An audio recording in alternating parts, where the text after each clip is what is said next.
Okay, guys, I think we're gonna start. My name is Lexi Dietrich. I am one of the Alberta Canadian Junior Angus Association members. We'd like to start off by thanking all of you guys for registering and doing this. We're really excited. So we will start off with our first speaker. Ty, along with his wife Shania and their girls, own and operate Egg Plus Designs Ltd, a photography and graphic design business where they create logos, advertising, catalogs, and more, which keeps them busy a majority of the time. They also are on the farm full-time working beside Ty's parents, Bill and Tracy, where they operate Redrich Farms, a purebred red Angus and red and black Simmental operation, holding an annual bull and female sale and selling select females throughout the fall. Ty today will be doing a snap in the right direction. So without further ado, go ahead, Ty. Thanks, Lex. Good evening, everyone. Ty Dietrich from Egg Plus Design Ltd.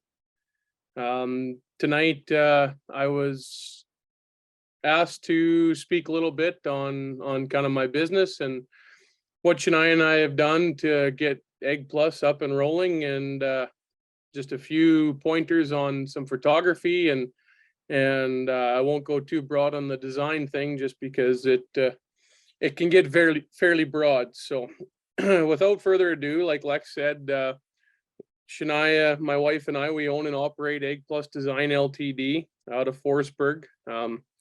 As you can see, just in my home office behind me here, a little bit of extra accessories. We started the company in 2016.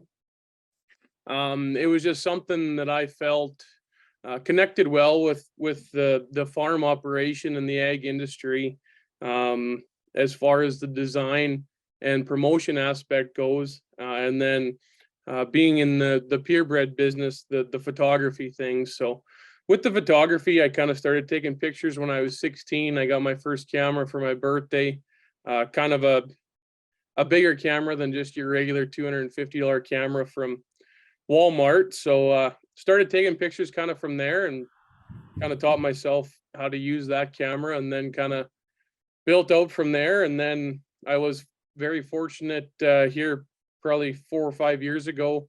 Grant Ralston of GRP Photography had approached me asking me if I'd be interested in taking some pictures with them. So I worked with GRP for 4 or 5 years, I guess, in the bullpens throughout the winter, and then carried out through the summer at the junior shows, with a number of jackpot shows in the spring, and then continued on into the fall and did a few fall shows as well. So so kind of back to why I started. Like I said, I was always kind of playing around on the computer just through what I'd kind of learned from school, working in the publisher programs that some of you might be familiar with, through Microsoft, and kind of started toying around with building some advertisements for ourselves, and I just wasn't satisfied with how they looked compared to some of the professional ads that were done. So that's when I decided, this small town farm boy is going to go to school to be a graphic designer. And I took the 1-year program at NAIT in Edmonton for graphic communications, it was called. I was up there playing football anyway, so I figured, well, I might as well take some school for the time being. Completed my program of April 2016, and then, or 2015, sorry, and then kind of built the business from there. So I just got the experience and the know-how using the computer programs and a little bit higher tech programs than what I was using. So for the design aspect, it broadened the spectrum on what I could do as far as the graphic design, building logos and advertisements and catalogs to promote the bull sales and female sales for some of the industry enthusiasts. And I felt, for me, going into that thing, I felt a lot more comfortable doing it rather than just other operations, having to go just to a graphic designer from a city here or there that isn't really familiar with the industry, doesn't maybe know quite as well what the cattle and the presentation of a catalog or advertisement is angled towards. So kind of with that inside scoop, I felt like I kind of had a foot up on a few companies anyways. So figured it's been good. It's been really good, getting different all kinds of business and stuff, and it hasn't been an issue at all. I definitely got plenty and more of business than what I ever expected it would be. So um going into a picture pen, it can be a little stressful at days, but you just got to remember the passion that you have for doing it, kind of why you started. I've always enjoyed looking at cattle, and there's nothing like looking at cattle on a picture. So I mean, if you're looking at them in person, that's a huge part of taking a good picture, I feel. I'm always analyzing the cattle that I'm photographing. Once you know that animal, the structure they possess, how they're built, the way that they really look their best, that's what will really help you get a step up and take a really good picture. I know there's times that it can be stressful because that animal just won't set up the way you want them to, but you don't want to get upset or get frustrated. You always need to remain patient and stay calm in the picture pen, because in the end, that's going to help you get a good picture. And even though it might be trying, it's worth it in the end when you sit down at night in front of the computer and take a look at things. So that's the one little piece of advice I guess I have for if you guys are ever interested in taking pictures. And I know there's one phrase that's kind of stuck with me, and I still don't like it, and I still get it all the time from guys, and they say, "Oh, that'll be good enough." No, like, good enough doesn't work for me. I'll mess around with that bull or female for another 10, 15 minutes, however long it's going to take, just to get a picture that's going to potentially sell that animal for that producer. And in the end, I still have yet today someone to say to me that, "Oh, I guess that wasn't good enough." But when I look at the pictures and I put them up on my website for guys to see, I'm a lot happier with the result than just being good enough. So few other tips, I guess. Like I said before, if you are interested in taking pictures, the cell phone, as good as the cell phones are these days, the $200 camera at Walmart, it's a little more feasible. But if you're going to do it, make sure you put both your feet in and spend a little money on a camera that's got a fairly high quality to it. It's got a very good lens to it, and you're going to be much happier with the result. I have lots of guys ask me, like, what is the perfect picture pen? Well, I still haven't found one, because nothing works perfectly, and it seems like you get a different type of cattle at different places. Some things work better, and lots of times we kind of go with what works better. And I mean, if you have a day that's a little bit trying, maybe the next year you try something different and see if that will help. I know there's been places I've been for 3-4 years, and it seems like every year we can have a little bit of a tough day and try a different thing every year, and still hasn't clicked. But I mean, you keep trying. And what I kind of tell people when they ask me about a picture pen, I kind of say 80 feet long, about three and a half, three windbreak panels, and then two windbreak panels deep. So you got enough length and width that it works for my camera. The length part, if I'm taking videos as well, you want a good long stretch of slabs for the animals to walk out and get into motion. So that's kind of what I tell guys is kind of a nice size picture pen.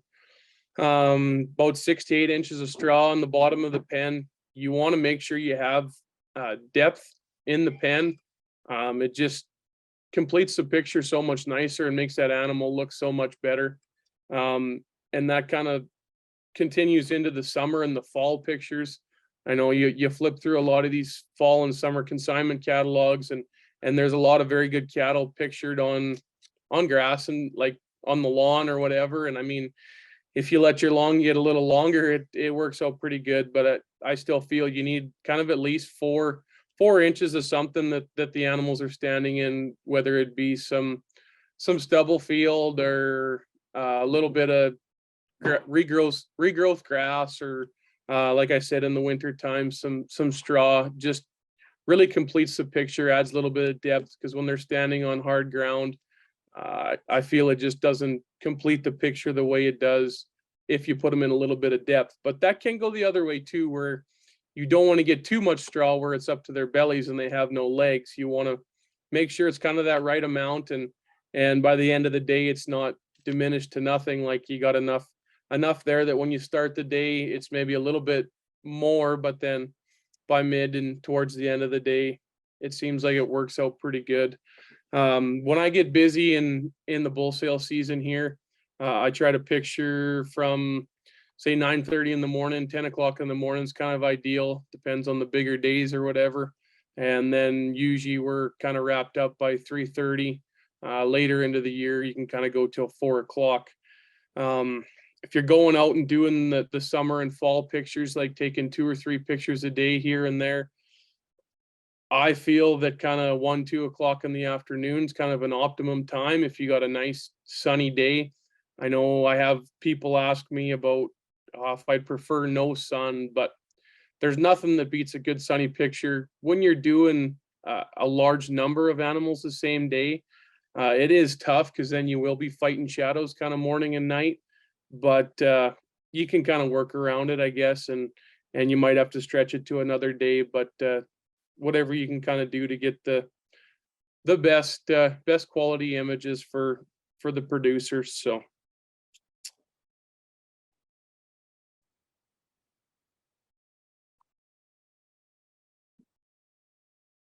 yeah, and then the other thing, I know when I started taking pictures, I'd say we'd go out to picture 1, maybe 2 sale females. You'd come in, sit down on the computer, you got 350 pictures of 2 animals to go through. That makes a lot of work. When you get into a group where you do 40 head a day, you really don't want to go through 1,200, 1,500 photos that night. So you kind of try to keep it to a minimum. I've kind of got to the point now where I'm flipping through my camera, checking out pictures as we're done the bull. I know I get that final shot. I'm happy with that shot, but there might have been one other stance where he stopped and that producer said that was good enough. So I'll keep that picture and I'll take a look at it later that night, but then I'll walk him around again, see if we can get another snap of him. And then kind of those in between pictures, maybe you got an ear back or they weren't looking in the right direction. You get one at the end of there. That's the picture I really like looking on my camera. I'll keep that one, clear out a couple more, and I'll sit down with probably 5, maybe 6 at most of a bullpen, six pictures per head. And now I know even times we'll go to picture our own sale fall females, and I'll come and sit down the computer and I'll have 30, 40 pictures of each female. And lots of the times it's the picture right in the middle. I try one too many times, and you just kind of got to go with your instinct on what you felt. But I mean, I'll sit down in the grass, kind of on my knees, get the right height adjusted to where I think it needs to be, where that female or that bull has the perfect amount of depth in my eye through the lens, and then I'll just shift back and forth a couple feet here and there, because that change in the front and to the rear angle can change a lot of things in the shape of their rear quarter, just the way their front end extends, lots of different things. So I mean, just a small angle and a little bit of shift can change a lot of things with the deception of a picture.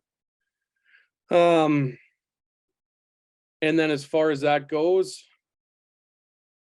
that's kind of about it, I guess, as far as the picture aspect.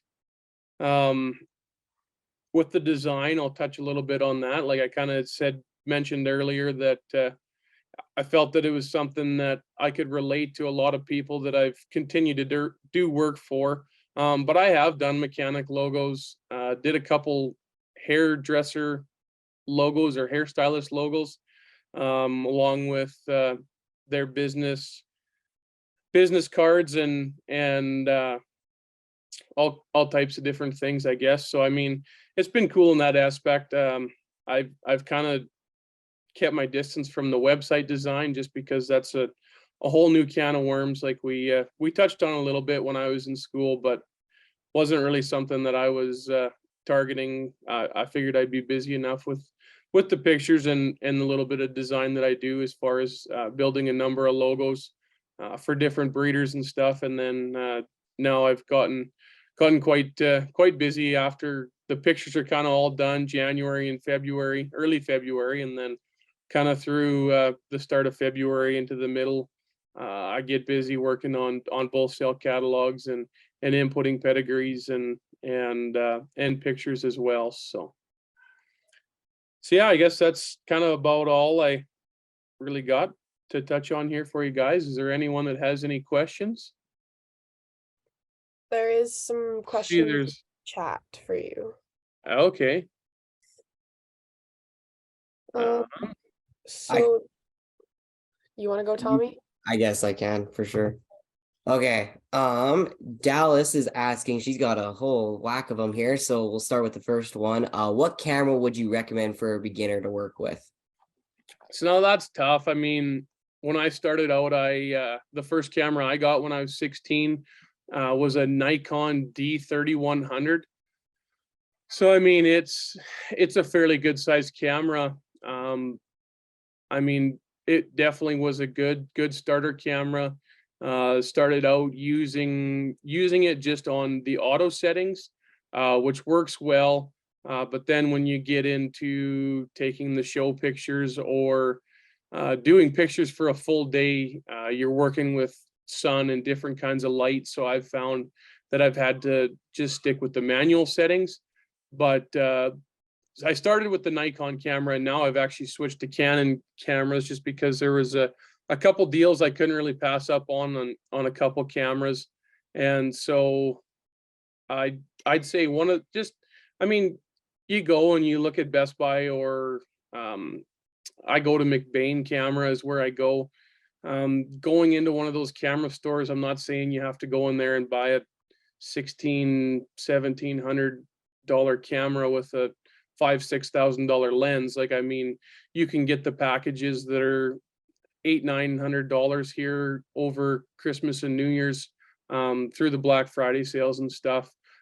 Cameras that are valued at $15,000 to $2,000, but they can mark them down and you can find them through sales. So I mean, it's tough to say what exactly is the perfect camera for a starter, but I mean, you want to have something where you have a few settings. Once you're feeling advanced enough, you can play with those settings just to improve your picture quality, because lighting and the color of pictures, I think, is a huge thing in catalogs. So Alrighty, and then next she said this then, right, when you were talking about yeah, straw on the feed. How would shavings be even better than straw, or kind of what are you thinking about shavings? tough to say. Like, I mean, with the straw, you can get a little more fluff to it, I guess. As far as shavings, I think you're looking at a bigger cost for doing a bullpen aspect or something like that.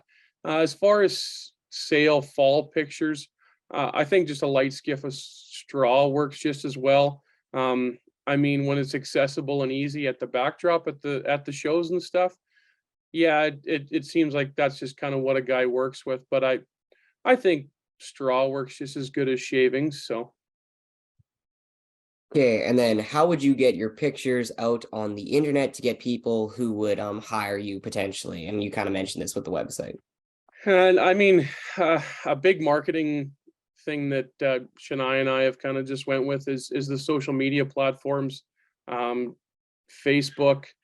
We do have our website, and we see good traffic on our website through bull sale season, and of course through all the fall and summer pictures that we take.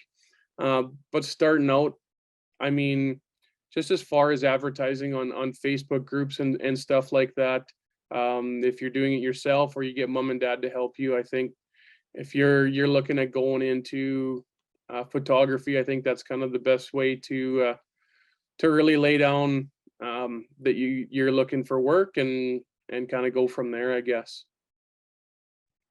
Alrighty, and the next one, what do you look for in a photo? I think we talked a lot about that, but maybe Yeah. just So I specific mean, points.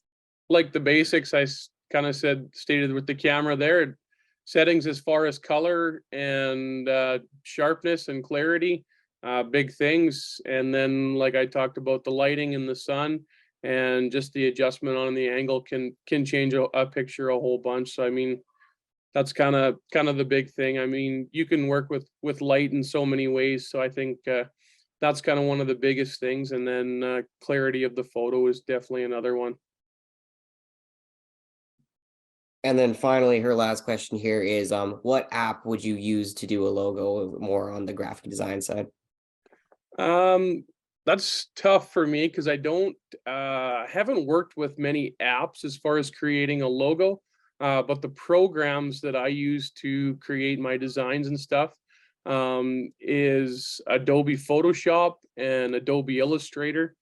Those are kind of the two programs that I learned on in school. And then you can also use the Adobe InDesign. That's more of a document program for building catalogs and stuff. And then Adobe does offer Premiere Pro is what it's called, and that's what I use for my video editing.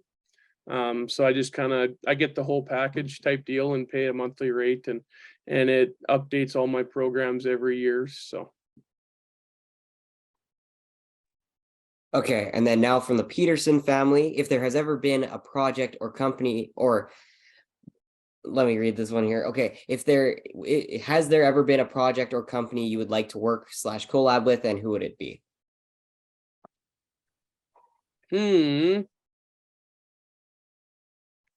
As far as that'd be tough. It's been a project or a company. I don't know. I do like kind of being independent. Working for myself always seems nice. Worked with Grant and Craig for a number of years, and then Craig kind of stepped down from taking pictures at GRP and went out to the Canadian Charlet Association and is kind of manning things there. But as far, I mean, we're getting to the point now where, I mean, getting busy enough throughout the fall and the summer at home with the cattle and everything. And then as busy as the shows can get for Shania and I with both girls there most times. We definitely have expressed looking at hiring another photographer for show days and stuff, just to help take some candidates or even be at the backdrop kind of when it comes to a point. So Okay, and then going into backdrop, which is better to take a picture of an animal? Are you a halter or are you loose? Depends how halter broke they are. If you got one that's super halter broke, absolutely halter all day long. There's just so many little fixes or movements that you can make with that animal on a halter compared to them just doing it naturally. If they are still fighting the halter, it's just tough to make them look natural. I will, I'll kind of mess around on the halter, take a few pictures for 10 to 15 minutes at a few places. And then if it is possible and we are in a pen, I will tell them just to pull the halter off and then see what the animal will do. Because they could just walk up there and pop a pose for you that just is so natural and perfect. Like it's hard to beat compared to them fighting the halter and stuff. So, I mean, I prefer halter and then just taking the halter off through Photoshop. But yeah, some loose pictures turn out exceptionally well as too. So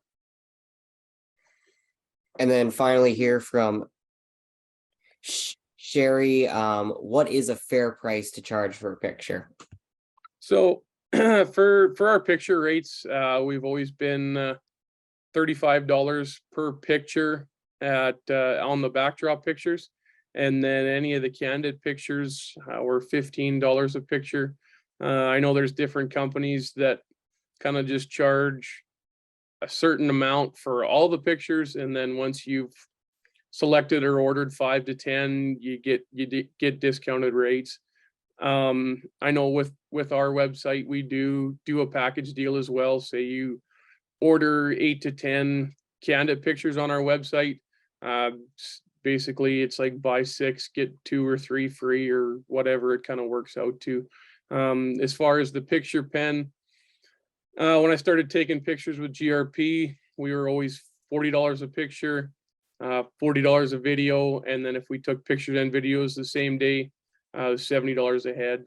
Do a little bit of a discounted rate for just being there and being a good client, because I mean, it kind of, I had the discussion the other day even just about clipping bulls with someone that started clipping bulls at $35 a head, and it hasn't changed. And I've been clipping bulls for a while, and the guy I usually clip with has been clipping them for quite a bit longer than I have. So I mean, I think $40 is a pretty fair price for just a setup picture in the bullpen. And I mean, when I get into pens of 60 to 70 head plus, I will do a bit of a discounted rate type thing, but I've always just charged off the picture, never charged mileage, unless it's for 10 or less head.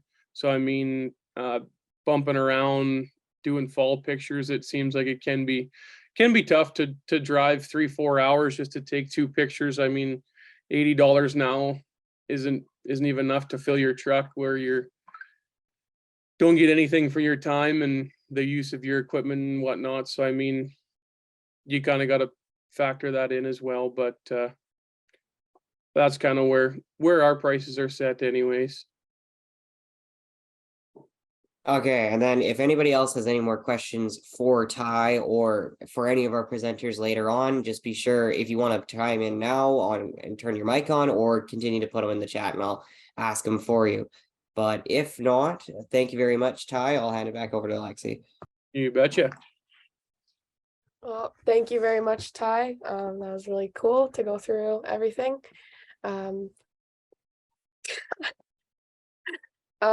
So next, we will have Bevan Hamilton. Bevan Hamilton was born on a mixed grain and commercial cattle operation near Kyle, Saskatchewan. He was in 4-H, and grew up around cattle. Bevan had involvement in judging and showing from a young age. He went to U of S and got his degree in animal science. After graduating, he moved to Olds, Alberta, where he began his career selling feed for 5 years, then became the farm manager at Olds College. A few years later, he accepted a teaching position and moved north to Vermilion to teach at Lakeland College. He is currently the program head there for animal science and teaches beef production courses. He is the coach of the judging team and involved in the campus and local community in Vermilion. Bevan will be going through what will your future look like today. Without further ado, go ahead, Bevan. Thanks, Lexi. Can you hear me? Perfect. Okay. Yeah. Throw your questions in the chat if you have them. As Lexi said, thanks for the introduction. I am Bevan Hamilton, and I'm going to talk about what your future will look like. If my computer will work. There we go. So just a little bit about myself, as Lexi said. I grew up in central Saskatchewan in a little town called Lacadina, near Kyle or Elrose, so just north of Swift Current or south of Rosetown. I do come from a commercial background, so we had anywhere from 200 to 150 commercial beef cows. And that time I was in 4-H and did a lot of judging. After high school, I went to the U of S, and it was there that you know, I throughout this presentation, you're going to find out a couple things about me. I went to the U of S to become a veterinarian. Nowhere in Lexi's introduction does it say that I am Dr. Bevan Hamilton. I did not become a veterinarian, so we're going to talk about your future, and it might not look like what you have planned. And then I did go to Olds and sold feed at High Pro Feeds, started out as Viterra feed products and changed while I was there, and is now Trow Nutrition. So if you're buying feed from Trow, that's the company I worked for in Olds. There I met my boss, or who would become my boss, Josie and Jeff. I met both of them while working at Olds College, and when this job came available in Vermilion, we reached out to each other and connected that way. So we'll talk a bit about how your relationships in industry can affect your future as well. So I want to start just by going over a couple of things that we're going to talk about. So with your future, in this presentation, I want to talk about your education. Education is not everything and is not always formal. It is needed for any aspect of life or industry in some form, and we'll get into that a little bit deeper in the next couple slides. Experience proves that you can do it. Your attitude is how you treat situations, and more importantly, people will have lasting effects on your future. And then finally, we're going to talk about work ethic, strong and steady, be able to complete tasks, be willing to take feedback, and be flexible in your workplace or learning environment. So for those younger members, we're gonna tailor this back a little bit. First of all, when I talk about education, so for some of you on the Angus Association or Junior Angus Association, you're going to be thinking about going to post-secondary. For those of you that are in the younger grades, at some point this will become relevant. Don't think of education as everything. So I know that's a lot, sounds like a lot coming from a college instructor.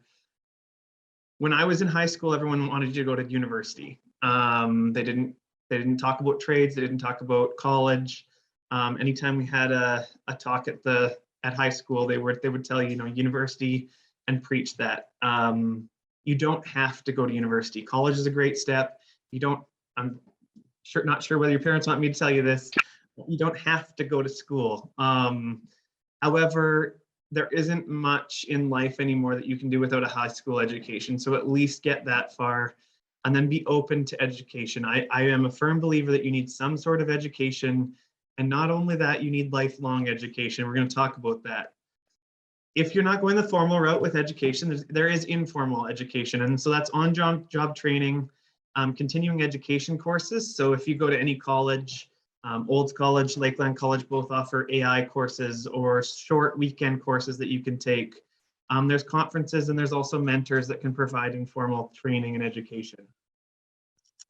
Remember that education is ongoing. So whether you're in elementary school right now or high school, you will never stop learning. Your parents continue to learn.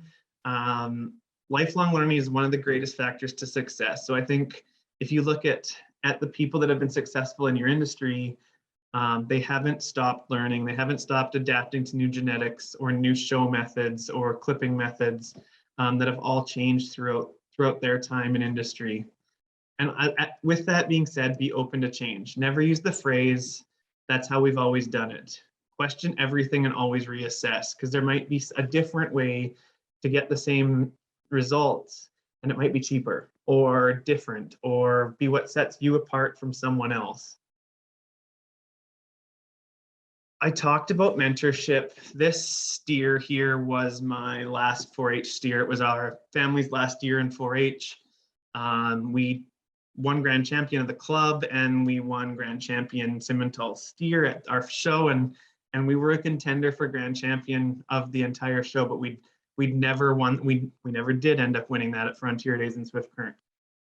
But as you can see here, my father and my 3 siblings, brothers, just missing my sister, are in this picture because we all took a part in doing this. And if I think about who my mentors are, so a mentor is someone that you look up to, ask questions, provides you with feedback, and is someone that you're comfortable talking to and asking hard questions. So for you younger members, I think of what you all have mentors, whether you know it yet or not.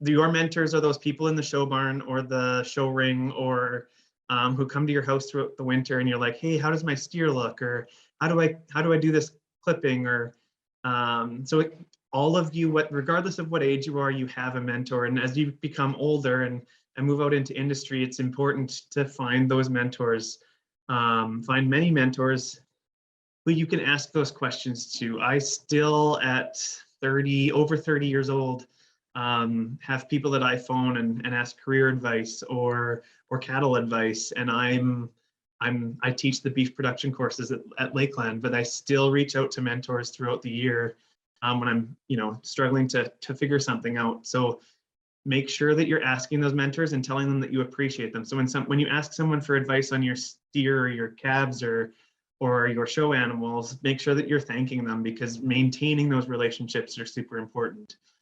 And finally, when you get to that age, for all of you, I think the younger members, some of your mentors are on here with Chloe and Hillary and Lexi and Thomas and everyone that's on your board, Sarah. Don't be afraid to be a mentor, and realize what impact that has on someone else. Take the time to help out fellow members and younger people, and sometimes my mentors are younger than me, so don't be afraid to let them know that you appreciate that. With education isn't everything. I talked about that earlier. Going to college and going to university should start you at a level higher than someone in that industry that hasn't gone to school, but not necessarily if they have more experience. And once you have education and experience, balancing those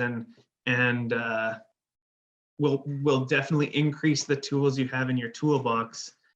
This frustrating part is, to get experience, you need to gain experience, and that's the hard part. So as you move out and can be part of the Canadian Junior Angus Association, or looking at school, or eventually looking for a job, take the job, find a job in your field and work for someone eventually other than family.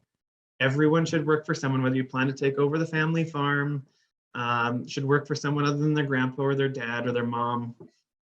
Eventually, you learn how to work for other people. And if you become a boss or a manager of people on your own operation, you know what it's like to work for someone who isn't just mom or dad and can tell you to get out of bed in the morning and go feed the cows. So on here, it says that you should love the job as well. Now, I want to censor that. No matter what, use your job as a resume builder and leave it in a positive experience. I'm not someone who will stand at the front of the classroom and preach to all of my students that you're going to love everything that you do. Some of you don't love the wash rack in the morning, and some of you don't love feeding, and some of you don't love record books for 4-H, but it's all stuff that has to be done. And I think if you look at getting ahead and working on your future, doing it in a manner that is positive. So I might not I'm currently marking exams, and marking is not my favorite part of my job, but I still get it done. I still do it. I still get it accomplished. And no one else really knows that I don't love it, other than you, who I'm now telling that I don't love marking. And I'm procrastinating it tonight by being on here. Make sure that every job that you leave is left in a positive light. It doesn't matter that the industry is small, and I'm going to use Ty as an example. If Ty takes really good pictures, people in industry are going to find that out, and lots of people are going to swarm to use Ty in his photography. But if Ty, and equally, if Ty takes terrible pictures or it doesn't have great customer service, that also can get out into industry. And how you leave an experience with someone else is going to affect your future. So whether it's how you lose at a show and you yelled at the judge and everyone will remember that forever, or whether it's you lost but you went over and shook the person who got grand champion's hand, you left with a smile, and you waited till you got home to have a meltdown. it's things like that that people will remember forever. So it might not seem like a big thing, but if you're constantly that person at a show or in the barn who's not helping out in the wash rack and who's sleeping at the stall and gets asked to help at exhibition for a show string, and you're not a decent employee, well, no one in the barn is going to want to help you next year if that, or have you help next year if that word of that gets out. So I don't mean that you have to love every job. Not all of us are going to love every job that we all have, but you need to leave it in a positive light. And then finally, build on it. Every job is an opportunity for growth. So whether you are pumping gas at the local co-op or the yard person at the UFA in high school, those high school jobs are going to be a foundation for you later on. So prove that you have good work ethic and work on that. If we look at attitude, probably the biggest thing that people are going to remember. So be positive. People remember how you made them feel. So whether you're a kid in grade 6 or a kid in grade 12, people remember how you made them feel. Ask them how they're doing. Leave them with a smile. Have a firm handshake. Also remember you become your thoughts. So if you're at the show and you're thinking you're going to lose and you're mad and well, that's what's going to happen is you're probably going to lose and you're probably going to leave mad. And negative is not attractive. So don't stand and complain about the entire show committee or everything that's going on, because that's not what people want to hear. Your attitude is your business card. Leave a lasting impression. It's a small world and even smaller industry. So this goes back to, if I leave a job or a show and I've made a complete fool of myself because I threw my show stick and yelled at the judge and was yelling at mom and dad because was the mood that I was in, other people aren't going to want to be around me, and they're going to remember that when I need a job or want to work at exhibition. So keep that in mind, and give them something to take away from the interaction. So every time you leave someone, don't just be the person who constantly asks for advice and never gives it. You have to take time to answer other people's questions. For you older members, treat everyone as a potential reference. So whether it's your 4-H specialist or someone on the Canadian Angus Association, your feed sales rep, you never know. I wanted to be a veterinarian. I volunteered for a vet in high school. I did everything in my power to become a veterinarian. I got to university and realized that A, I didn't want to fight that hard for marks, and B, I didn't want to take care of sick animals. I wanted to work with people. So do I regret not becoming a veterinarian? No. But I didn't know what doors I need and windows I needed open for me in industry. So you need to use every person possible as a reference, and you never know who's going to get you your next job. Work ethic. Are you able to get the job done? Have integrity. Do what you say and say what you do. You say you're going to be there on the weekend, show up. People appreciate that. Go the extra mile, be employable, and take on a little bit extra. That doesn't mean overwork yourself, but that does mean that when the show is over, don't be afraid to help move the panels or in your job, take on a little bit extra, because that's going to go a long way if you're looking for a raise or a reference eventually. Finally, in summary, what I want you to take away from this, particularly the younger members, never stop learning. Even when you become an expert and even when you start winning all of the shows and you've mastered your craft, all of us can continue to learn. Most importantly, be yourself and know what sets yourself apart. So use that.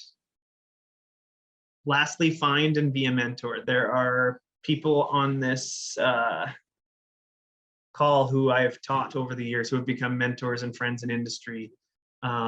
It's a really small and tight industry, which is amazing. And every time you turn around, you're running into someone and trust and can connect with. And I think it's important to know to ask the questions and to find support where you need it. With that, I will open the floor for some questions. All right, Bevan, we've got a few here sitting in the chat. From Dallas again here. What is your opinion for someone to find a side job at the age 12 or 13 to gain some experience? So here's where, this is a good question. This is a tough one. I think the part of the chat that I usually give to my students is remember to start where your experience is. So don't expect to be going to the shows and going in the show ring at 12 and 13. But I think as a side job, when you're 12 and 13,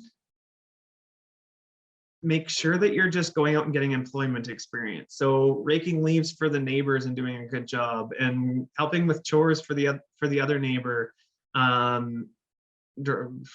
Probably shouldn't recommend driving the swather, but at 14 years old, you probably are. Do a really good job of that for the neighbor. And yes, for sure, don't waste your youth trying to find a job, but set yourself up with employment opportunities that will benefit you in the direction that you want to go. But understand that probably employment experience is more important than what you're doing. So make sure your doors are open, and make sure you're taking in these conferences and meeting people and asking questions, but don't be so focused on what you're doing at 12 and 14 as what needs to relate to what you want to do when you're up. Because if you want to be an embryologist or a veterinarian at 12 and 14, aren't really options for you to get work experience in those areas. So just become employable and understand what working for someone and taking that guidance and that feedback, and that, constructive feedback is hard to take sometimes, but how you react to it is important. So I would say that that's more important at 12 and 14 than actually what job you get.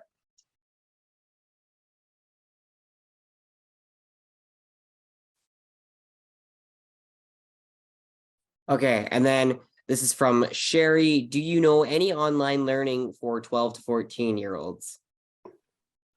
It was easier. Probably the best benefit in the last 2 years was the amount of online functions that you could go to. That has tailored off. And I will tell you that from someone who sat on a lot of online learning functions in the last 2 years, it's not the most fun. I don't know of any for that young. Yeah, I mean, I don't, and the other thing I don't know is when Green Cert starts. So I don't know how old you can be to start Green Cert, and it's not online learning, but no, that's a tough one, Sherry. I don't honestly know. Maybe some of the younger generation knows. Thomas, Hillary, Sarah, I'm looking at all of you. No. I can't think of anything. Yeah, that's a tough one. I did the Green Cert program, and I started that in grade 9. And that was early. Like most kids didn't start it till later. But I started earlier because there's 3 sections to do. So then I wasn't jammed for it. And I did one section of the learning each year. And you can either do, like they do it through Lakeland College, and you can either do over Zoom test where you just sit and you chat about what you learned kind of thing, and they ask you some questions, or you have the option to go in person and actually do it hands-on testing.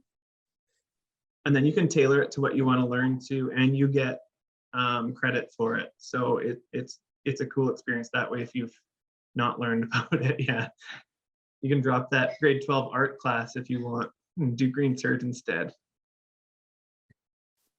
And then Go ahead. Yeah, okay. It's all good, Sarah. Here from Quinn Peterson. What is a suggestion on how to decide between 2 different post-secondary schools? How would you be able to decide? Well, that would be quite easy for me. There is only one place to go, but I won't be biased. I think this is where it comes to, for you younger members, these will be the mentor questions that you're asking. So I don't know where or if Thomas has gone anywhere, but if you ask, Sarah or Lexi how they decided to go, Lexi has just finished deciding between 2. So she had a pretty tough time deciding based on athletics, I believe, between Olds College and Lakeland College. And I think there's a couple things I'm going to suggest to you. Take the tours. It is worth taking a Friday off of class, go tour the campuses, and you want it to feel comfortable. It doesn't need to feel like home, because it's not going to be home. You're going to be homesick and it's going to suck for a little while. But you want it to feel comfortable and like someplace that you can spend the next 2 or 3 or 4 years of your life, because now every college offers some degree programs or double diplomas where you can get 2 diplomas in 3 years. So don't, as I said, your plan might change. I wanted to be a vet. I'm not a vet. I didn't want to work in Alberta, and I've been working in Alberta for 13 years. So don't, I'm closer to Saskatchewan, but I'm not back yet. So your future isn't going to look like probably what you plan it to look like when you're in grade 10 or 11. And that's okay. But if you're deciding between 2 post-secondary schools, what feels good, what is tailored towards your goals, think about transfer credit. So if you might not want to go to university now, I'm looking at you, Sarah McDonald, who took 3 years at Lakeland and then decided to go to university, and probably is going to appreciate the time. If I could go back, I'd start with college. To be honest, it allows students to learn how to learn. I came from a class of 12 in a high school where I didn't have to study to get an 80 or a 90. I went to university and it sucked. My marks were not 80s and 90s. Ask questions of people who have gone. There's, Olds offers great programming, Lakeland offers great programming, there's Lethbridge, there's the University of Alberta in Saskatchewan. You have lots of ag programming available to you, and you're in the right provinces. Feel free to look into that, and it's when those mentorship questions come to be. Ask Hillary and Thomas and Sarah and Lexi and Chloe. I'm realizing how much alumni we have on here. It's cool to see, but there isn't a right or wrong answer. So you can basically get the same diploma at Olds or Lakeland, and it's just ask people the experience they've had. And sometimes it's being close to the farm, and sometimes it's getting far enough away that they can't phone you when there's a calving problem. So it's totally up to you, but I would suggest for sure take the tours, tour both places, find what feels right, and then ask the questions. So I, as an educator, always say the students can answer better than I can. I can't tell you what the student experience is. I hope I know what it is, but I can't tell you that. So take the tours, talk to the staff, but then find some people who have gone there. You have options in every show barn for people that have gone to all 5 places that I've mentioned. So just ask those questions. Okay, perfect. I think that covers everything. I will mention right here, though, I went to Nate for radio and television arts. I know I sound like I went to Lakeland, and I mean, heck, I live here. I might as well be going to Lakeland. But if you guys have any questions, building off of Bevan's part, I went to a tour for Nate for my program, and that was a great part too. So when asking people in your industry, no matter what you're in, whether it is ag or otherwise, so just be sure to do that. I think that's a good point, Tom, is sometimes when I talked about education not being necessarily what you want to do, if you want to farm for the rest of your life, that's great. Sometimes it's expanding what your options are. So taking a trades program so you can weld panels in the shop in the winter to balance the budget. I'm a proponent that education is valuable, but it isn't the be all and the end all, and it doesn't have to have a clear path. I'm just recently looking at going back to school for a master's, and I'm 30 years old, and I never thought when I left university, I was never taking education again. Never stop learning. Don't be afraid to broaden your horizons. And if you look at some of the people on here, some of them, I know their stories. They weren't going to finish their first year. I'm looking at some of you, and some of you weren't going to take a third year, and some of you for sure weren't going to take a 5th year. So when I tell you that your future is going to change, don't be scared of that. Embrace it. Like I said, I moved to Olds to sell feed for what I thought was going to be a year. I bought a house a year later. I lived in Olds for 7, and I've been in Vermilion for 7 now. And I never thought, I was hoping that the animal science industry in Saskatchewan would pick up, but here I am. Your future, set yourself up and don't close any doors, particularly in this industry, because everyone knows everybody. All right, anybody else have any questions? Throw them into the chat or just turn your mic on and chime in whenever you guys want. And for sure, coming up in the next speech, if Hillary's got some points and you guys want to ask during her speech, be sure to do that as well. I was going to mention in regards to Sherry's question about online learning for the younger kids. I know the BC Junior Angus Association for sure, and probably lots of the other provincial ones. All of those webinars that we did during COVID were recorded and we have the recordings of. So reach out to your organizations and ask if they've got any recordings that maybe it's not formal that you attend like a virtual conference, but it's out there and you could probably get your hands on it. All right, well, I want to thank Bevan, as he is one of my mentors, and I've learned a lot already from him, and it's really important to take into consideration that people that you talk to every day could have a huge impact on your future. But thank you again, Bevan, for the awesome presentation. Next, we will have Hillary Sauter. Hillary is from Hodgeville, Saskatchewan, where her mom and her operate Windy Willow Farms, running approximately 100 head of purebred Black Angus cattle. She recently obtained her diploma in animal science technology, majoring in the purebred unit, as well as her diploma in ag business at Lakeland College in Vermilion. She is currently at home full-time helping run her operation. She has been a member of the Canadian Junior Angus Association for many years, and she is currently the president of our junior board. Go ahead, Hillary. Thank you, Lexi. To start off, I just want to go through and introduce our board. So I'll start in the east. In BC, we have Chloe Lone. Quebec, we have Camille. Ontario, we have Morgan McIntyre. We have two Morgans, sorry. In Manitoba, we have Lainey.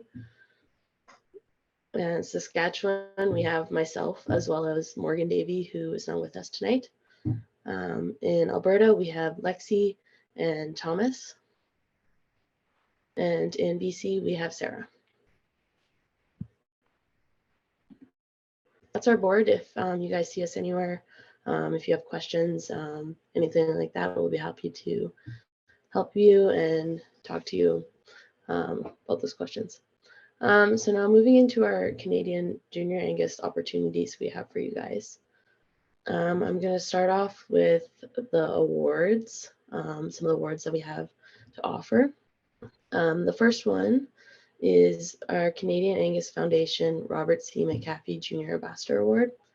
As the ambassador, you will act as a role model for other juniors and be given opportunities to attend an international event of your choosing, as well as many other events across Canada. There will be 5 finalists that attend the national convention every year that will continue their application process there, where it will later on be awarded the ambassador. It's a great experience, even just going through the application process for this award, going through the interview, doing presentations, all that sort of thing. I really encourage you guys to look into doing that and becoming our ambassador. The application deadline for that is April 30th. Our Junior Angus Stockman of the Year Award. This is to recognize the outstanding young cattlemen. There will be 5 finalists selected to continue for this award as well. And you have to submit your nominations by April 15th.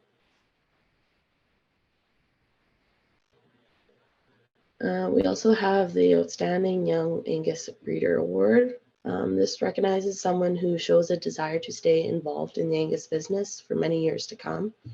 To be eligible for this, you have to be a Canadian Angus member between the ages of 22 and 30. So probably a few years for most of you right now, but keep it in mind. And the nominations for this award are also due on April 15th. So I'm now going to go into some bursary opportunities for you guys to look into. The first one is for a showdown travel and trucking bursaries. There will be 6 Canadian Angus Foundation showdown travel bursaries will be awarded an amount of $750 each to deserving Canadian Junior Angus members anywhere in Canada. Bursaries must be used within the same year awarded to help offset the travel and registration costs for showdown. And trucking assistance will be provided to those who travel over 1,000 kilometers one way, and will be prorated among approved applicants. The travel bursary deadline for this one is June 1st for the individual bursary, and the trucking deadline is May 25th. We also have a goal travel bursary. So 8 Canadian Angus Foundation and 4 Canadian Junior Angus Gold travel bursaries will be awarded in the amount up to $750 to 12 deserving Canadian Junior Angus members from anywhere in Canada. The bursaries must be used within the same year awarded to help offset the registration costs as well. And yeah, this bursary can help any of you who are interested in attending our Gold Conference, which we have in February of every year. This coming year, Gold will be in Toronto, and applications are due on January 1st. We also have a Connecting Farm and Food and Farm bursary. This is to help encourage urban or non-livestock youth to attend one of our events. So if you know anyone that would be interested, maybe a friend from school or something like that, keep this in mind so that they can join us at one of our events and learn more about our industry and what we have to say. So that application is due at least 30 days before the event that you wish to attend. We also have a self-directed national or international travel bursary. This bursary can help with financial travel to events such as National Angus Convention, Canadian Beef Industry Conference, Beef Institute, American Angus National Convention, plus so many more. This bursary gives you the option to attend any event of your choosing. It's very open that way. So the application is due 15 days before you wish to attend the desired event. Now here's some scholarships I'll go through with you guys. The first one we have is the Foundation Legacy Scholarship. There are a total of 5 scholarships awarded in amounts of $5,000, $3,000, $2,000, and two $500 awards. And the deadline for this is January 5th. We also have the Canadian Junior Angus Scholarship, and there are 3 scholarships awarded in the amounts of $2,000, $1,500, and $1,000. The winners for this scholarship will be announced at Showdown each year, and the deadline is June 15th of that year. We have a Dick Turner Memorial Award. The Dick Turner Memorial Scholarship was established after the passing of legendary Angus iconic Dick Turner in July of 2010. During his lifetime, Dick committed 55 years of his career to livestock publishing and successfully promoted and advertised the Angus breed specifically through the Canadian Aberdeen Angus News magazine. It was Dick's ability to foster relationships and boundless enthusiasm that led to his successful tenure. He believed that information is power and the best shared with all stakeholders. Dick was a hard worker and recognized the quality of life and relationship as the most rewarding part of his job. A $1,000 scholarship will be awarded to an outstanding junior Angus individual, and the deadline for this is May 15th.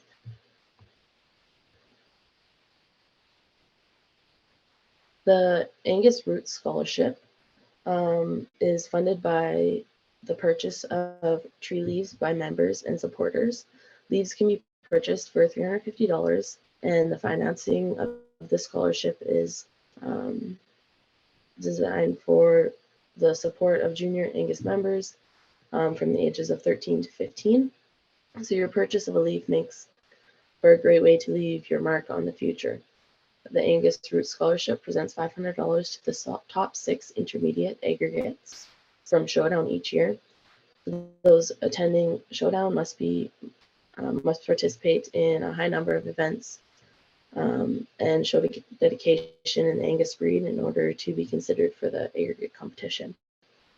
And the last one I'll go through with you guys is some of the travel opportunities we have available. The first one is the Canadian Angus Convention. This one will actually be held in Saskatoon in June this year.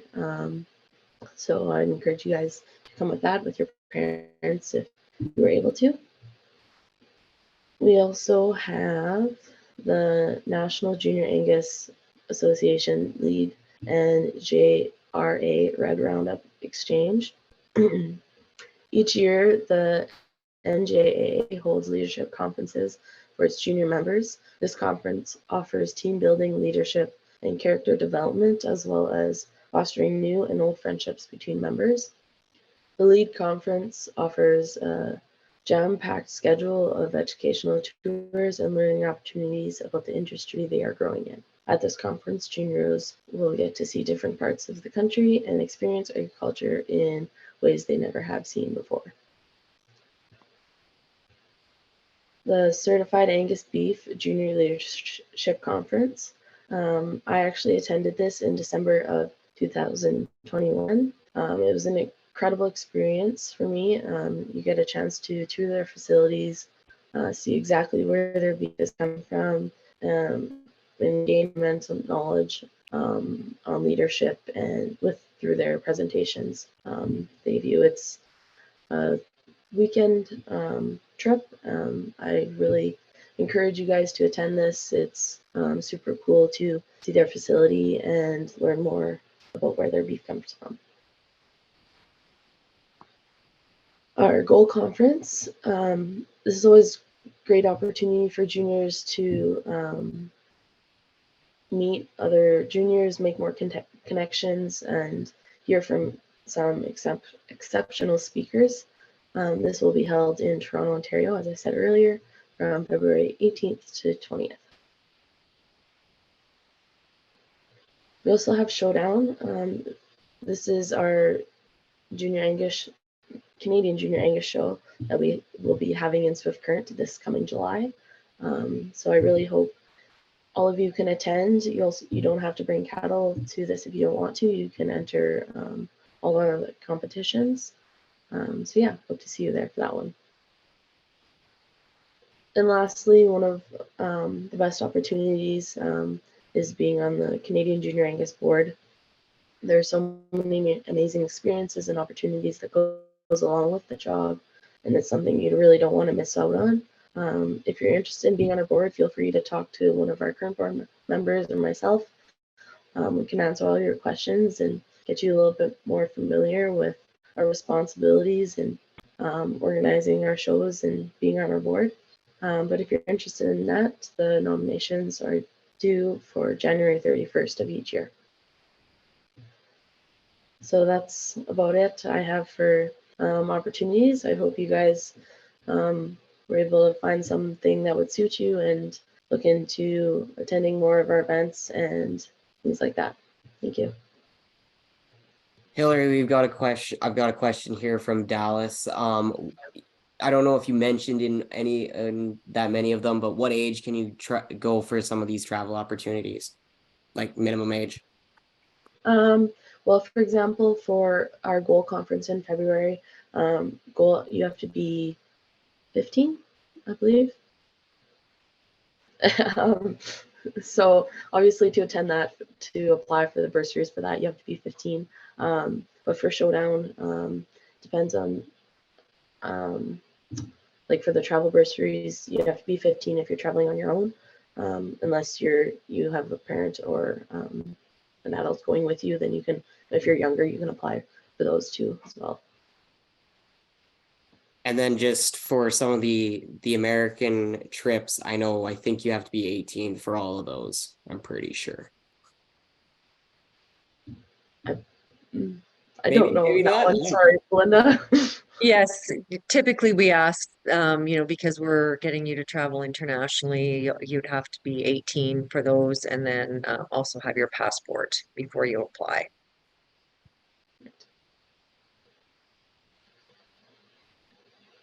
Well, awesome. Sorry, awesome job. Thank you, Hillary. I know I've been able and fortunate to travel, and as one of the newest board members of the Canadian Junior Angus Association, it opens up your doors to a lot of possibilities, and yeah. Me and just I don't know if this is that big of a deal, but me and Carmen White are actually leaving Wednesday to go to the Certified Angus Beef Conference. So I'm very excited for that, and we'll hopefully Carmen will take a lot of pictures, and I will force myself to be part of all of them. But for sure, they're great opportunities. I've gone to Goal a lot of times, and I've always enjoyed it. And I hope to see a lot of you at Toronto, because there's always good. We're gonna have a real great set of speakers this year. Of course, we didn't get to do that last year. And in terms of get yourself, if you want to get those travel bursaries, get on it, because the Goal one is coming up real soon, if it hasn't already passed. January 1st, Thomas. It's in my presentation, Thomas. Elaine just put in the deadline or the dates for some of the American things. The JRA event in the summertime, I believe, is just before Showdown too. So yeah, check those out. And I have these lovely little Christmas decorations for those of you that ask questions tonight, plus a little bit other swag that'll be coming your way. So good job to, I believe it was Lucas, using his mom's computer, and Quinn and Dallas. Toques, socks, Christmas decorations. Thanks, guys. And thanks to Lexi and Thomas for organizing and Hillary for presenting. Does anybody else have any other questions or anything?